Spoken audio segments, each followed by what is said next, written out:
Mag-almusal tayo, guys. Almusal na tanghali.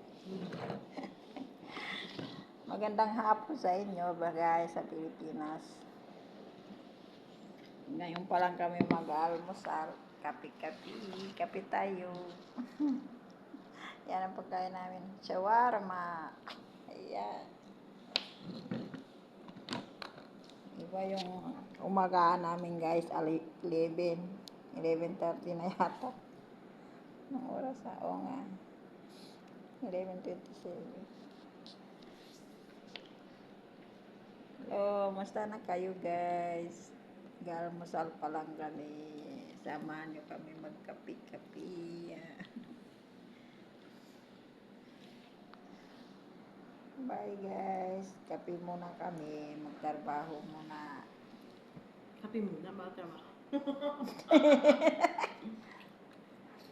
Kapi-kapi muna bago 1 hour na kami po.